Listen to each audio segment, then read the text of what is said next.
नमस्कार, मैं चंदन कुमार शिक्षा और संस्कार के परिवार में आपका हार्दिक स्वागत करता हूं। अगर आप झारखंड से हैं और झारखंड पीजीटी अप्लाई किए हुए हैं और आपका विषय हिंदी है, तो ये वीडियो आपके लिए बहुत ही महत्वपूर्ण है। आज हम लोग बात करेंगे पद कृतियाँ के अंतर्गत तीसरा टॉपिक रामचरितमानस के अयोध्या कांड का। अगर आप हिंदी सिलेबस यानी पाठ्यक्रम को देखेंगे तो उसे 4 भागों में विभाजित किया गया है। पहला हिंदी भाषा का इतिहास, दूसरा हिंदी साहित्य का इतिहास, तीसरा पद कृतियाँ और चौथा गद्य कृतियाँ, जिसमें से हम लोग हिंदी भाषा के इतिहास के अंतर्गत जितने भी टॉपिक हैं सभी को एक एक करके क्रमबद्ध तरीके से देख चुके हैं। फिर हिंदी साहित्य का इतिहास के अंतर्गत जितने भी टॉपिक हैं सभी को देख चुके हैं। आज हम लोग जानेंगे पद कृतियाँ के अंतर्गत रामचरितमानस यानी अयोध्या कांड से संबंधित जितने महत्वपूर्ण तथ्य होंगे सभी को एक एक करके जानेंगे। तो चलिए वार्तालाप ना अधिक करते हुए हम लोग आते हैं अपने टॉपिक पर। रामचरितमानस भक्ति का हृदय है और अयोध्या कांड मानस का हृदय है। राम भक्ति साहित्य से यदि मानस को अलग कर दिया जाए तो उसमें कुछ भी शेष न रहेगा। मानस से ही राम भक्ति स्पंदित होती है। उसी प्रकार यदि मानस से अयोध्या कांड को अलग कर दिया जाए तो उसमें कुछ भी शेष न रहेगा। अतः मानस का साहित्यिक महत्व बहुत कम रह जाएगा। कुछ विचारकों का मत है कि अयोध्या कांड की रचना गोस्वामी ने सबसे पहले की थी। बालकांड तथा बाद के अन्य 5 कांडों की रचना उसके पश्चात हुई है। इस कथन का आधार अयोध्या कांड के प्रारंभ से स्तुतियाँ हैं। भले ही इस कांड की रचना बाद में हुई हो, किंतु इतना निश्चित है कि यह कांड स्वयं अपने में पूर्ण है। यह स्वतंत्र रूप में अपनी कथा आदि के लिए किसी कांड पर आधारित नहीं है। अयोध्या कांड में अन्य कांडों की अपेक्षा कार्य की अधिकता है। सत और असत पक्षों का संघर्ष भी इसने परिलक्षित है। प्रारंभ के 10 दोहों में परिचय मात्र है। 11वें से ही संघर्ष की झलक मिलती है और वह संघर्ष अपनी चरम सीमा पर तब पहुंचता है जब कैकेयी राजा दशरथ से राम का वनवास और भरत के राज तिलक का वरदान मांगती है। राम वनगमन के अवसर तक संघर्ष बढ़ता ही जाता है। यहीं पर इस कांड के कार्य व्यापार की चरम सीमा है। भरत आते ही और वे अपने भाई को वापस लेने के लिए चलते हैं। इसमें फलागम का प्रश्न ही नहीं होता, निगति होती है। भरत के निराश लौटने पर कुतूहल या जिज्ञासा का अंत नहीं होता। यही कवि की कुशलता है। अनावश्यक प्रसंगों और व्यर्थ के विस्तार के प्रति गोस्वामी जी की विशेष रुचि नहीं है। वे केशवदास जी की भांति विभिन्न पुष्पों और वृक्षों के नाम गिनाकर केवल नाना या विविध शब्दों द्वारा अपने विचार व्यक्त कर देते हैं। 10वें दोहे तक नगर की सजावट आदि का वर्णन है और 11वें से वे देवताओं की प्रार्थना आदि का उल्लेख करने लगते हैं। पर इससे कहीं भी न तो कथा में शिथिलता आती है और न किसी अन्य प्रकार का व्यवधान पड़ता है। अयोध्या कांड में सबसे प्रमुख चरित्र भरत है। भरत का त्याग लक्ष्मण के त्याग से कम नहीं है। यदि वे इच्छा करते तो राज सिंहासन पर बैठकर सुख भोग करते। यह सीता और राम के चरित्रों की कोटि में आवेंगे।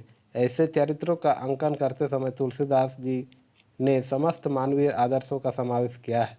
ऐसे पात्रों अपने व्यवहार, विचार और कार्य सभी में आदर्श एवं अनुकरणीय है। लक्ष्मण जी का चरित्र आदर्श और सामान्य के बीच का है। उनमें त्याग की भावना है, पौरुष है, शक्ति है, किंतु फिर भी उनमें देवत्व की अपेक्षा मानवीय गुणों की ही प्रतिष्ठा हुई है। इनके अतिरिक्त दशरथ, कैकेयी, कौशल्या, निषाद राज तथा अन्य सामान्य पात्र हैं जिनके अंकन में भी गोस्वामी जी ने संक्षेप में ही अपनी कुशलता का प्रदर्शन किया है। चरित्र चित्रण में भी गोस्वामी जी ने भक्ति की स्थापना की है। जो भी राम के संपर्क में आता है उसके मन में प्रेम या स्नेह की भावना के साथ ही भक्ति का भी उदय होता है और अंत में वही भक्ति प्रधान हो जाता है। अन्य भावनाएं उसकी अनुवर्तनी हो जाती है। भरत और लक्ष्मण का भ्रातृ प्रेम भी भक्ति में परिवर्तित हो जाता है। इसका यह अभिप्राय नहीं है कि पात्रों के चरित्र चित्रण में असंभाविकता आ जाती है। राम का स्वरूप ही ऐसा है कि लोग स्वतः उनसे भक्ति करने लगते हैं। स्वामी जी ने उनके मानव रूप को ब्रह्म रूप से पूर्णतः मिला दिया है। अयोध्या कांड की विशेषताओं को हम निम्नलिखित वर्गों में विभक्त कर सकते हैं। जैसे पहला है सामाजिक आदर्शों का निरूपण, दूसरा है पारिवारिक आदर्शों का निरूपण, तीसरा है चिंतन एवं भक्ति की प्रमुख विशेषताओं की विवेचन और चौथा है साहित्यिक सौंदर्य। सामाजिक और पारिवारिक जीवन का सर्वश्रेष्ठ चित्रण अयोध्या कांड में है। समस्त प्रजा लोकप्रिय राजा के कारण अपना सब कुछ छोड़ देने को प्रस्तुत हो जाती है। भरत राम के अधिकार को ग्रहण करना नहीं चाहते। ऋषि या आचार्य को राजा और राजकुमार सभी आदर की दृष्टि से देखते हैं। सभी ब्राह्मणों और विद्वानों का आदर करते हैं। परिवार के आदर्शों हैं, दोनों आदर्श हैं, उनका पालन सीता जी करती है। पति के साथ वे भी समस्त कष्ट सहन करती है, अपनी सास की सेवा करती है और रात में पिता के डेरे पर रहना भी नहीं चाहते। राम अपने सभी माताओं से समान रूप से मिलते हैं। भरत और राम दोनों ही जनक को पिता के समान आदर करते हैं। पारिवारिक और सामाजिक शिष्टाचार की सीमा का कहीं भी अतिक्रमण नहीं होता है। भक्ति का विवेचन भी अनेक स्थलों पर हुआ है। सच्ची भक्ति की चर्चा भी ऋषियों से होती है। राम के स्वरूप का निम्नलिखित वर्णन उनके परमेश्वर होने का परिचय देता है। जैसे कहा गया है कि राम स्वरूप तुम्हारा, वचन अगोचर बुद्धि पर, अविगित का अकथत अपार, नेति नीत निगम कह। चिदानंदमय देह तुम्हारी, विगत विकार ज्ञान अधिकारी। साहित्यिक सौंदर्य की दृष्टि से भी अयोध्याकांड का विशेष महत्व है। उत्प्रेक्षाओं के सौंदर्य के अतिरिक्त अन्य शब्द और अर्थ के अलंकारों ने उसे कलात्मक बनाया। प्रकृति के सभी चित्र सजीव हैं और मनोभावों का निरूपण भी कुशलता के साथ हुआ है।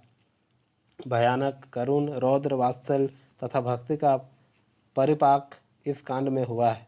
भाषा भी सदैव ही भावानुकूल रही है, छंदों में भी शिथिलता नहीं है। इस प्रकार यह स्पष्ट है कि अयोध्या कांड मानस का सर्वश्रेष्ठ और महत्वपूर्ण सोपान है।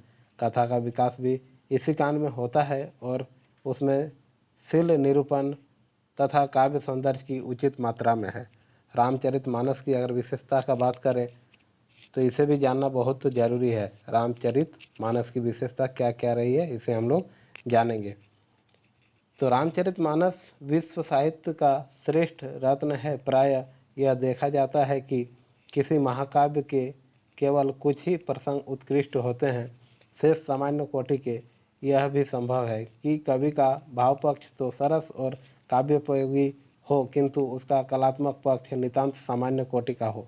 मानस में न तो शिथिल कथा वस्तु है और न शिथिल वर्णन। भाव पक्ष के साथ ही साथ कला पक्ष भी अत्यंत उत्कृष्ट है। लोक मर्यादा के प्रसंग में गोस्वामी जी के सामान्य विश्वासों की चर्चा करते हुए उनके भाव पक्ष पर पर्याप्त प्रकाश डाला जा चुका है। हम उनकी प्रमुख विशेषताओं पर ही विचार करेंगे। रामचरितमानस भारतीय लोक जीवन का सच्चा चित्र है जो हमें आगे बढ़ने के लिए प्रेरित करता है। मानस का संदेश बहुत व्यापक है। गोस्वामी जी मानव मात्र का कल्याण करना चाहते थे। उनके उपदेश जीवन में मार्गदर्शन करते रहे हैं और करते रहेंगे। तीसरा बिंदु की बात करें तो गोस्वामी जी मानस के माध्यम से एक नवीन साधना पद्धति का प्रतिपादन करना चाहते हैं। वह राम भक्ति, उसमें न तो कर्मकांड है और न बाह्य आडंबर है। चौथा बिंदु का अगर बात करें तो धार्मिक आदर्शों की स्थापना के साथ साथ वे सामाजिक आदर्शों को भी सामने रखते हैं। कर्म पर उन्होंने विस्तार पूर्वक लिखा है। पांचवा बिंदु है गोस्वामी तुलसीदास जी विभिन्न संप्रदायों, उप संप्रदायों और वर्गों को एक दूसरे से निकट लाना चाहते हैं। इस प्रवृत्ति को समन्वयवाद कहा जाता है। इस दिशा में वे सफल भी हुए हैं। साहित्य में वे नवीनता और प्राचीनता का समन्वय करना चाहते थे। उन्होंने सामान्य नर नारियों का चित्रण भी कुशलतापूर्वक किया है। इस प्रकार रामचरितमानस संपूर्ण जीवन को स्पर्श करता है। सामाजिक व्यवहार और लोकनीति, राजा प्रजा का संबंध, धार्मिक सहिष्णुता तथा भगवान की भक्ति को प्रस्तुत करना ही कवि को इष्ट था और इस उद्देश्य में कवि को सफलता मिली है। विश्व साहित्य में ऐसे महाकाव्य कम ही होंगे जिनमें जीवन की इतनी अधिक व्यापकता हो, संपूर्ण जीवन का चित्र हो।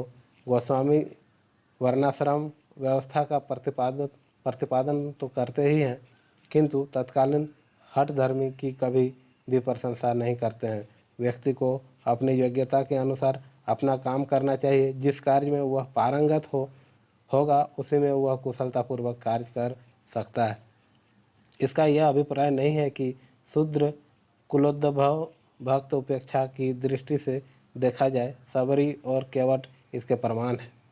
मानस में गोस्वामी जी ने कथावस्तु के प्राचीन आधार का तो उपयोग किया है, किंतु उसमें अनेक परिवर्तन किए हैं। सबसे प्रमुख परिवर्तन यह है कि पूर्ववर्ती काव्यों में, विशेषतः वाल्मीकि कृत रामायण में, राम का मानव रूप ही अधिक निखरा हुआ है, किंतु तुलसीदास जी ने मानव रूप के ऊपर देवत्व की प्रतिष्ठा की है। राम के मनोवेचित कार्य केवल लीला सुख के लिए है। पूरम काम राम सुखी राशि, मनुज चरित कर अजय अविनाशी, तथा नर इव कपट चरित कर नाना, सदा स्वतंत्र एक भगवाना। वे मानव नहीं है, भगवान है। इस बात का स्मरण तुलसीदास जी बार बार दिलाते हैं। इस देवत्व की प्रतिष्ठा का परिणाम यह हुआ है कि राम का मानव चरित्र उतना ही अधिक निखर नहीं पाता तथा अन्य पात्रों का चरित्र भी उतना ही अधिक निखर नहीं पाता। अन्य पात्रों का चरित्र चित्रण इसलिए अपेक्षाकृत अधिक मर्मस्पर्शी है। जब राम विलाप करते हैं तो एक सामान्य पाठक उनसे अपना तादात्म्य स्थापित नहीं कर पाता, इसलिए साधारणीकरण भी संभव नहीं हो पाता। एक सामान्य पाठक के मन में राम के प्रति भक्ति या श्रद्धा की भावना का उदय हो सकता है। उनकी करुणा दशा से सहानुभूति नहीं कर सकता। वही पाठक भरत के भाग्य से सहानुभूति भी रख सकता है और उनके अनन्य प्रेम को देखकर उनके प्रति श्रद्धा भी हो सकती है। इसी प्रकार लक्ष्मण की तपस्या सामान्य पाठक के मन में प्रेम और आदर की भावना को जन्म देती है। रामचरितमानस काव्य सौष्ठव की दृष्टि से भी उच्च कोटि का महाकाव्य है। साहित्यिक महत्व के अंतर्गत हम इस विषय पर विचार कर चुके हैं। उसमें मर्मस्पर्शी स्थलों का चुनाव विशेष सतर्कता के साथ हुआ है। भावानुकूल भाषा को जो अलंकृत रूप उन्होंने दिया है वह स्वाभाविकता के साथ ही रस से भी युक्त है। उसमें भावना की परिपक्वावस्था है, भाषा की प्रौढ़ता है और अलंकारों का सहज सौंदर्य है। बात करें मानस के अयोध्या कांड में, मानस के अयोध्या कांड में दार्शनिक पक्ष की अगर बात करें तो दर्शन शब्द का अर्थ है दृष्टि अथवा देखना। प्राणी मात्र दर्शन के द्वारा ही जीवन का व्यवहार करता है। दर्शन भक्ति प्राकृतिक संस्कारों का उन्नयन है। दार्शनिक दृष्टि से कुछ दर्शन सृष्टि के प्रवाह के मूल में किसी रहस्यमयी सत्ता में विश्वास करते हैं और कुछ दर्शन सृष्टि के प्रवाह को प्राकृतिक रूप में विश्वास करते हैं और कुछ दर्शन सृष्टि के प्रवाह को प्राकृतिक रूप में स्वीकार करते हैं, सूक्ष्म के अस्तित्व को स्वीकार नहीं करते हैं। इस प्रकार दर्शन की आस्तिक और नास्तिक दो कोटियाँ मानवीय जीवन के अनुभव प्रवाह में देखी जा सकती है। दार्शनिक कवि साहित्यकार बन सकता है क्योंकि लोक जीवन के प्राकृतिक गुणों से भी वह बाधित रहता है। अध्ययन, अनुशीलन तथा निजी व्यवहारिक जीवन अनुभव के द्वारा जो स्थिर विश्वास उसे मिलता है उसकी प्रेरणीयता मनोधारिणी भाषा में वह व्यक्त कर देता है। युग प्रवर्तक तुलसीदास अपने पूर्ववर्ती समस्त दार्शनिक मान्यताओं का अनुशीलन करने के उपरांत ही साहित्य सृजन की ओर उन्मुख हुए हैं। यही नहीं, दर्शनों के बौद्ध तत्वों को उन्होंने लोक मंगल की भावुकता के प्रवाह में तरलित कर उसे सर्वसुलभ बना दिया है। दर्शन का सामान्य लक्ष्य दुखों से मुक्ति होती है। इसमें यही स्पष्ट होता है कि दर्शन जीवन की बाधाओं से मुक्ति का संकेत देता है। आस्तिक एवं नास्तिक दर्शन की उत्तरोत्तर परिणति अनेक संप्रदायों में ही हो रही है, जिसके फलस्वरूप दार्शनिक धाराओं में परस्पर विरोध भाव भी थे। तुलसी ने सभी दार्शनिक धाराओं का उल्लेख करते हुए उसके व्यवहारिक धरातल को स्पर्श किया है। वह दर्शन विशेष के अनुयायी नहीं थे। हमारे सभी आस्तिक एवं नास्तिक दर्शनों का मिलन वेदांत में हो जाता है। इसलिए आचार्य शंकर को रामानुजाचार्य ने प्रच्छन्न बोध कहा है। अद्वैत के साथ ही विशिष्टाद्वैत, शुद्धाद्वैत आदि दर्शन की अनेक धाराएं फूटती है। इस संदर्भ में तुलसी साहित्य के प्रखर समालोचक डॉक्टर राजपति दीक्षित के विचार उल्लेखनीय है। यदि रामानुज के विशिष्ट अद्वैत अथवा मध्वाचार्य के द्वैमत के प्रकाश में भी कभी का दार्शनिक दृष्टिकोण निर्णय करना चाहे तो हम दृढ़तापूर्वक नहीं कह सकते हैं कि गोस्वामी जी ने इन दोनों पद्धतियों के अनेक सिद्धांत और साधन संबंधी बातें अपनी रचनाओं में दर्शाई है। इस प्रकार कहा गया है कि कोऊ कह सत्य झूठ कह को जुगल परवल को माने। इन पंक्तियों में तुलसी ने आस्तिक नास्तिक एवं मध्य तीनों दर्शन को भ्रम में घोषित किया है। साथ ही राम के यशो गाथा को सर्वोपरि माना है। सेव्य सेवक भाव की भक्ति को उपयुक्त माना जाता है। सेव्य सेवक भाव बिनु भवन तरई उगारी बजऊ राम पद पंकज ऐसा सिद्धांत विचारी। राम को सर्वशक्तिमान स्वीकार करते हुए तुलसी ने लिखा भी है कि जो चेतन का हम जड़ करई जड़ ही करई चैतन्य अस समर्थ रघुनाथ ही भतऊ भजहि जय ही संत। तुलसी ने दर्शन को अनुभूतिमयता को साधना के चरम आदर्श के रूप में स्वीकार किया है। निर्गुण निराकार ही साकार रूप में परिणत हो अनंत गुणों के वैभव से संसार को लीलाधाम बनाता है। मानव ब्रह्म की यह निष्ठा भक्ति दार्शनिक धाराओं की अनुभूतिमयता के साथ पूर्ण समन्वित हो तुलसी की कला में व्यक्त हुई है। सगुण लीला की साधना में तन्मय होकर सेवक भी भगवान की आदर्श मूर्ति बन जाता है। राम ते अधिक राम कर दासा संत भगवंत अंतर नहीं किमपि कह दास तुलसी। तुलसी की दृष्टि में निर्गुण सगुण समन्वय द्वारा भक्ति सुलभ होकर सर्वजन सुखाय बन सकती है। मुक्त महामुनियों के लिए अद्वैत भक्ति अपनी पूर्णता के साथ पूर्ण दिव्यता की प्रतीति कराती है और वे पूर्ण ज्ञान के भी प्रतीक बन जाते हैं। उपनिषद गीतादि की भक्ति भावना मानव महत्व की स्वीकृति के साथ तुलसी साहित्य में प्राप्त होती है। शुद्ध ब्रह्म और माया को विशिष्ट ब्रह्म की स्मृति मानकर शंकर सिद्धांत में निर्गुण सगुण दोनों वादों की उत्पत्ति हो जाती है। इनमें विवक्षा कहने भर मात्र का ही भेद है। वस्तु रूप में दोनों एक ही हैं।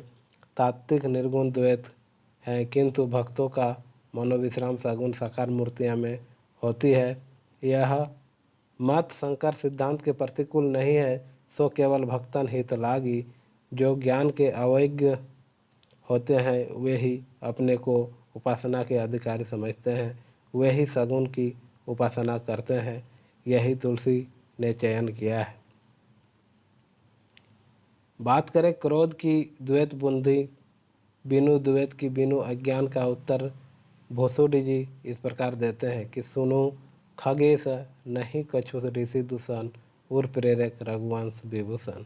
अर्थात आत्मज्ञान होने पर द्वैत बुद्धि से निर्भीत होने पर मोह नहीं रहेगा। भक्ति मार्गी तुलसी ने इसे ही स्वीकार किया है। तुलसी का मुख्य दर्शन विशिष्ट द्वैतवादी है, जिसमें सीता प्रकृति अचिति है और राम साक्षात ब्रह्मचित है। वस्तुतः दोनों एक ही हैं। इसी भाव की पुष्टि तुलसी ने मानस में सर्वत्र की है।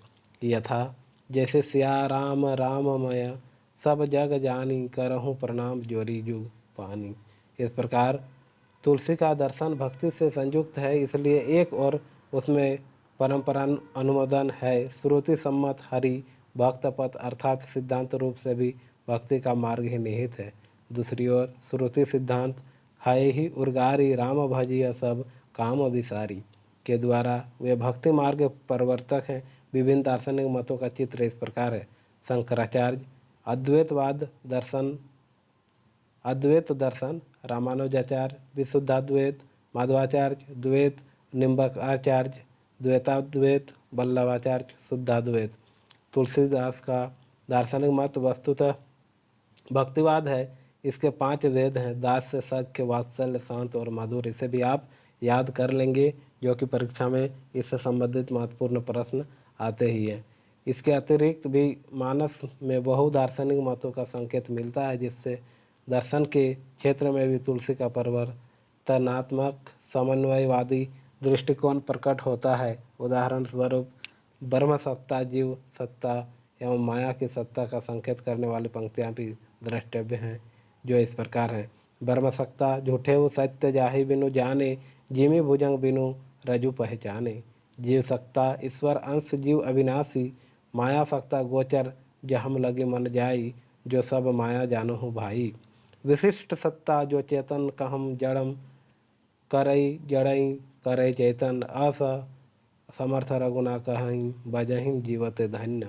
जगत की सत्ता के सह कही न जाई का कहिए। ज्ञान और भक्ति के कई भेद तुलसी ने स्वीकार किए हैं। जैसे ज्ञान पुरुष है तो भक्ति स्त्री, यथा माया भगति सुनो हो तुम दो, नारी वर्ग ज्ञानहीन सब कऊ। इस प्रकार ज्ञान दीपक है तो भक्ति चिंतामणि है। इसी प्रकार निर्गुण एवं सगुण के समन्वय का भी उल्लेख किया गया है। ज्ञान कहे अज्ञान बिनु तम बिनु कहे प्रकाश, निर्गुण कहे जो सगुण बिनु सो गुरु तुलसीदास। इस संदर्भ में प्रस्तुत विद्वानों के विचार द्रष्टव्य इस प्रकार हैं। दार्शनिक सिद्धांतों में गोस्वामी जी शंकराचार्य के अद्वैतवाद के अनुयायी हैं। तुलसीदास अद्वैतवाद को श्रद्धा की दृष्टि से देखते हुए भी रामानुजाचार्य के विशिष्टाद्वैत से प्रभावित हैं। परमार्थ दृष्टि से शुद्ध ज्ञान की दृष्टि से अद्वैत मत गोस्वामी जी को मान्य है, पर भक्ति के व्यवहारिक सिद्धांत के अनुसार भेद कर के चलना वे अच्छा समझते हैं। अगर बात करें भरत चरित्र का तो इसे भी जानना बहुत जरूरी है। तुलसी का रामचरितमानस विश्व प्रसिद्ध महाकाव्य है, जिनमें कवि ने अपनी आस्था, विश्वास एवं भक्ति के प्रतीक रूप में भरत का चरित्र वर्णित किया है। यदि राम तुलसी की आराध्य हैं तो भरत तुलसी की भक्ति के जीवंत उदाहरण है। संपूर्ण संसार यदि राम को जपता है तो राम सदैव भरत को जपते हैं। स्वयं तुलसी ने इस सत्य की व्यंजना इन पंक्तियों में की है कि जग जपु राम, राम जपु जेहि, भरत सरिस को राम सनेहि। बहुत अच्छी पंक्ति लिखी है। उसके बाद अनुरागी चरित्र को जानना जरूरी है। अनुरागी चरित्र भरत के हृदय में राम के प्रति अनन्य अनुराग है। अयोध्या कांड में इसे पूर्णता के साथ देखा जा सकता है। इस संदर्भ में तुलसी साहित्य के मर्मज्ञ विद्वान डॉक्टर उदय भानु सिंह के विचार उल्लेखनीय है कि तुलसी के आदर्श भरत हैं। उनका दिव्य चरित्र निष्कलंक है। उनमें धर्म, भीरुता, स्नेह एवं भक्ति का सामंजस्य है। उनकी निस्वार्थता, भ्रातृ प्रेम और कर्तव्यपरायणता की महिमा अद्वितीय है। अयोध्याकांड और उत्तरकांड में तुलसी ने पूरी तन्मयता और सहृदयता से उनका चितास्पर्शी चित्रांकन किया है। डॉक्टर सिंह के विचारों से भी यह पुष्ट होता है कि भरत का प्रेम राम के प्रति अद्भुत है, जिसे तुलसी ने लिखा भी है कि जन्म जन्म रति राम पद। भरत का अनुराग इस प्रसंग में उल्लेखनीय है कि जब उनकी एक ऐसे व्यक्ति से भेंट होती है जो राम से मिलकर आया है, यथा देखी भरत गति अखत अथवा प्रेम मगन मृग खग जड़ जीवा। अर्थात जड़ प्रकृति के प्राणी भी भरत के अनुराग से प्रभावित है। मार्ग में चलते हुए उन्हें प्रकृति भी छाया प्रदान करती है। यथा किए जाहि छाया जलद, सुखद बहे बर्बाद, तस मगत भयउ न राम कहम, जस भा भरत ही जात। भरद्वाज मुनि भी भरत के प्रेम में विह्वल हैं। उनकी दृष्टि में भी भरत चरित्र अवलोकनीय है। तुम्हें तो भरत मोर मत एहु, धरे दे जनु राम सने हो। इसमें सिद्ध होता है कि राम के प्रति भरत का अनुराग अलौकिक है। भरत स्वयं राम के प्रेम वर्णन में असफल है। प्रेम अमिय मंदरु विरह भरत, पयोधि गंभीर माथे प्रगटे, सुर साधु हित कृपा सिंधु रघुवीर। इस प्रकार आचार्य रामचंद्र शुक्ल ने लिखा है कि गोस्वामी जी को मनुष्य अंतः प्रकृति की जितनी परख थी उतनी हिंदी के और किसी कवि को नहीं। इससे सिद्ध होता है कि उन्होंने प्रत्येक पात्रों की मानसिकता का सही मूल्यांकन किया है। उनमें राष्ट्रीय भावना, सांस्कृतिक उत्थान, समाज के लोक मंगल की भावना के साथ शाश्वत जीवन मूल्यों के प्रति भी पूर्ण निष्ठा रही है। इसलिए मानस में भी भारत का चरित्र अत्यंत उदात्त एवं ग्रहणीय है। राम स्वयं इसे जानते हैं परंतु वाणी द्वारा प्रकट नहीं कर पाते हैं। भरत महामहिमा सुनु रानी, जानहि राम न सकहीं बखानी। इसके बाद ज्ञान एवं भक्ति की अगर बात किया जाए तो भरत का चरित्र ज्ञान और भक्ति का प्रतीक है। उनका हृदय अत्यंत विशाल सागर है जिसमें ज्ञान कर्म भक्ति ये तीन चरित्र को निखारने वाले सभी तत्व हैं। यथा प्रेम अमीय मंदरु विरह भरत पयोधि गंभीर। इसलिए तुलसीदास ने चित्रकूट में राम भरत मिलन के अवसर पर ज्ञान एवं भक्ति का मिलन कराया है। यथा भरत बचन सादर सुनिय करिय विचारी बिहरी, करब साधु मत लोक मत निरिप नय निगम निचोरी। इस ज्ञान के साथ ही उनमें भक्ति का भावान्वेष भी है जिसके विषय में पुरुषार्थ चतुष्टय से भी ऊपर मान्यता दी है। अर्थात मुझे धर्म अर्थ काम मोक्ष नहीं चाहिए, प्रभु के चरणों का निष्काम भाव से पूजन एवं अर्चन ही मेरे लिए सब कुछ है। और कहा गया कि धर्म न अर्थ न काम रुचि गति न चहो निर्वाण, धर्म न अर्थ न काम रुचि गति न चहो निर्वाण, जन्म जन्म रति राम पद यह वरदान। उसके बाद आत्मग्लानि की महानता भी इसमें उल्लेख है, इसे भी जानना जरूरी है। भारत के चरित्र में आत्मग्लानि का भी भाव उनकी महानता का बोध कराता है। उनके हृदय में यदि कष्ट है तो इसी का एक हिम उर्वसु दुसह दवारी मोहि लागत सिया राम दुखरी। पिता की मृत्यु तथा राम का वनवास सुनकर उनमें आत्मग्लानि का भाव उमड़ पड़ता है। और पीतु सुरपुर बन रघुबीर केतु, मैं केवल सबन रथ हेतु। मुनिराज वशिष्ठ भरत को समझाते हैं कि तुम्हारा इसमें दोष नहीं है और कहते हैं सुनहु भरत भावी परबल, बिलखी कहे मुनिनाथ, हानि लाभ जीवन मरनु जस अपजस विधियाथ। फिर कर्मयोगी की बात करते हैं और कहते हैं कि भरत के चरित्र की महत्तम उपलब्धि यह है कि वे घर तथा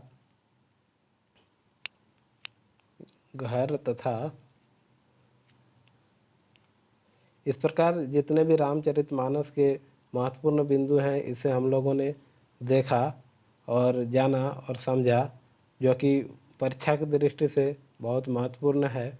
और इसे एक एक करके आप अपने मूल पुस्तक में भी अवश्य पढ़ें जिससे आपको पूरे अच्छे से समझ में आ जाए। इसके बाद अगला है, इसमें कहा गया है कि स्वकीय विप्र जो वेद बहिना, तजी निज धर्म विषय लवलीना। स्वकीय निरपति जो नीति न जाना, जही न प्रजा प्रिय प्राण समाना। सचिय वयस कृपिन धनवान, जो अतिथि शिव भगति सुजाना। स्वकीय वयस कृपन मदनवान, जो अतिथि शिव भगत सुजाना। स्वकीय शूद्र विप्र अवमानी, मुखर मान्य प्रिय ज्ञान गुमानी। इस प्रकार यही जग जनामी जागहि जोगी, परमार्थ प्रपंच वियोगी। जानिए तबे जीव जग जागा, सब जब विषय विलास विरागा। इस प्रकार राम ब्रह्म परमार्थ रूपा, अवगिति अलख अनादि अनुपा। इसलिए संतों के हृदय को रमाने एवं प्रबुद्ध कराने की दृष्टि से अयोध्या कांड की प्रभावीपनता सर्वथा अप्रीतम अप्रतिम जान पड़ती है। इसलिए मध्य अयोध्या गाँव ही संता के श्रुति पूर्णतया समीचीन है। इस संबंध में दो मत नहीं हो सकते। अयोध्या कांड से ही रामचरितमानस का शुभारंभ हुआ है, ऐसे ही विद्वानों की मान्यता मिलती है। इस प्रकार रामचरितमानस के अयोध्या कांड को हम लोगों ने पढ़ा, जो कि संक्षेप में ही कह सकते हैं। इसके अगर विस्तार में जाते हैं तो वीडियो और अधिक लंबी हो सकती थी। और जितना हम लोगों ने पढ़ा सभी परीक्षा की दृष्टि से महत्वपूर्ण बिंदु थे, महत्वपूर्ण पद थे। और महाकवि तुलसीदास ने अच्छे से वर्णन किया है। उनके जीवन परिचय को भी एक बार अवश्य आप देख लेंगे, ताकि इससे भी जितने भी महत्वपूर्ण प्रश्न होंगे आपसे छूट न सके। तो इस प्रकार हम लोगों ने देखा रामचरितमानस की अयोध्या कांड को। अगले वीडियो में हम लोग देखेंगे कवितावली के उत्तरकांड को। वीडियो को अंत तक देखने के लिए आपका बहुत बहुत धन्यवाद।